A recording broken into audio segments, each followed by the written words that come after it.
Bonjour Olivia, Bonjour, comment allez-vous Laurent. ce matin? Fort bien. Bon, beaucoup de livres à lire parce qu'il en paraît, il en sort à la veille des fêtes, c'est normal. Des livres qui vont nous apprendre à lire et à écrire aujourd'hui, non? Tout à fait. D'Eugénie. Je vous ai apporté d'Eugénie sur un plateau. En ce moment, tout le monde me dit qu'est-ce que j'offre à Noël? Eh bien, offrez un génie, offrez Mozart, offrez Bukowski. Si vous n'aimez ni Mozart ni Bukowski, je ne peux rien faire pour vous. Bon, bah, Mozart. à plus tard. Dictionnaire amoureux de Mozart d'Ève Ruggieri chez Plon. Ève Ruggieri, elle a déjà écrit plusieurs ouvrages, mais celui-là, ce dictionnaire, en le lisant, on a vraiment le sentiment que c'est le livre de sa vie, tant elle manifeste d'enthousiasme, de jubilation, de gourmandise pour raconter son Mozart. Parce que ce qui est Ouais. bien, c'est que c'est son Mozart. Ah ben, dans toutes les séries dictionnaires, c'est vrai qu'il y a un engagement de l'auteur. Voilà, et là, c'est le Mozart qu'elle a rencontré lorsqu'elle avait 3 ou 4 ans et qui lui fait dire aujourd'hui, elle travaille tôt le matin sur une radio et tout le monde lui demande, mais comment vous arrivez à être de bonne humeur le matin? Et elle répond toujours, mais ce n'est pas moi, c'est Mozart. Parce que Mozart, elle a 3 ans, lorsque ses parents, qui sont tous les deux musiciens classiques, répète et donc elle découvre la musique. Et puis après, ses parents vont lui apprendre à déchiffrer les notes et elle va se rendre compte toute petite que Mozart, ce n'est pas seulement apprendre sa musique, mais c'est aussi apprendre une manière de traverser la vie en jouant.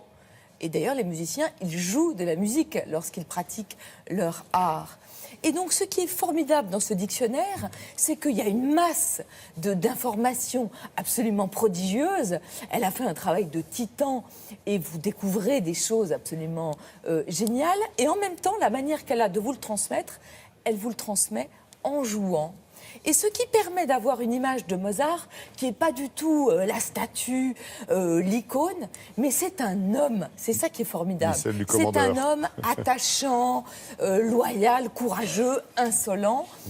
Elle lui rend, je trouve, son humanité et elle le fait aussi avec tous les personnages autour de lui et notamment avec le père, Léopold. Vous savez, Léopold, on a dit que c'était un tyran, qu'il avait instrumentalisé son fils. Et là, justement, elle s'en fait son avocat. Et elle dit, je suis son avocate la plus passionnée parce que mon client est innocent. Il n'est pas un tyran. Au contraire, c'est un homme qui est très instruit, c'est un homme qui est un très bon musicien et c'est un papa poule. Il y a une entrée dans le dictionnaire qui s'appelle Papa poule où elle réhabilite Léopold. Et elle fait une chose, à mon avis, très importante dans tout le livre, c'est qu'elle le remet dans son contexte. On ne peut pas juger un père d'aujourd'hui comme on juge un père d'hier. À l'époque, vous aviez 10 enfants, vous en gardiez 2 parce que la maladie Emporter les autres, oui. emportait les autres. Et donc, la manière qu'il a de couver son fils s'explique aussi par ce contexte historique. Il a fait naître le talent chez son fils. Il a permis l'éclosion du talent. Elle réhabilite aussi Constance, la femme dont on a toujours dit qu'elle était une idiote, qu'elle n'est pas. Il y a des scènes formidables, notamment le petit Mozart est à Schönbrunn avec toute sa famille, à Vienne, avec ses parents. Il est petit, on l'a coiffé, on l'a habillé très joliment, mais en même temps c'est toujours un enfant, même si c'est un enfant génial. Et donc il ne peut pas s'empêcher de courir sur le parquet pour faire des glissades. Il tombe, il y a une petite fille qui l'aide à se relever. Elle est dans ses bras comme ça. Il la trouve tellement jolie qu'il lui dit « Quand je serai grand, je t'épouserai ». Et cette petite fille, c'est Marie-Antoinette. Ah, Scène magnifique. inouïe. Donc, elle a vraiment le talent de nous raconter comme ça des scènes anecdotiques. À chaque fois qu'il est dans un endroit, on lui offre des montres. Il n'a même pas 10 ans qu'il a des tonnes de montres. Et en même temps, ce dont ils ont besoin, c'est de l'argent. Alors, le petit Mozart dit, je vais en mettre plusieurs à la fois. Comme ça, on ne m'en offrira pas une nouvelle. Et en même temps, c'est un livre très savant qui raconte la musique de Mozart. Et quand on lit ce livre, on entend la voix de Ève. Elle vous raconte vraiment Mozart. Moi, j'ai adoré, c'est un enchantement. Ça Je s'entend. vais l'offrir à tout le monde. Sur Et l'écriture. puis, je vais offrir Bukowski, que j'aime autant que Mozart, sur l'écriture. C'est une sélection au Diable Vauvert de lettres qu'il a écrites, aussi bien à ses éditeurs qu'à ses amis. Alors, c'est formidable parce que on découvre la vie quotidienne d'un poète qui est peut-être le plus grand poète américain de ce siècle, du XXe siècle. Donc, c'est C'est le précédent. oui, c'est un livre dans lequel il se bat avec les 2 passions de sa vie qui sont l'alcool et la machine à écrire. Pas mal. Donc les 2 parfois vont bien ensemble et puis parfois il boit tellement que ça marche plus ensemble. Il passe son temps à envoyer des poèmes à des revues qui lui refusent. Donc, il se bat, il se bat.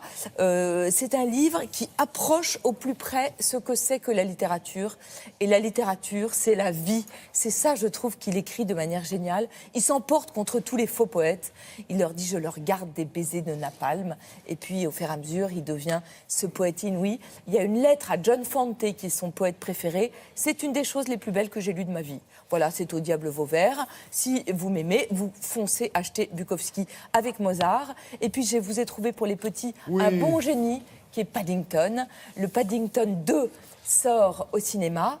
Et Michel Lafon a la bonne idée de publier 3 livres autour de Paddington, dont un pop-up qui se passe à Londres, qui va permettre à vos enfants de découvrir Londres.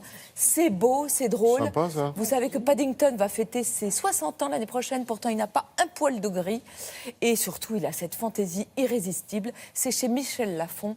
Et ça aussi, je vais l'offrir à tous les petits-enfants qui sont autour de moi. Et il aurait des poils gris qu'on n'en verrait pas les rides pour autant. Merci beaucoup. Il a de la chance, ce Paddington. Vos mots se boivent. Merci. C'était délicieux.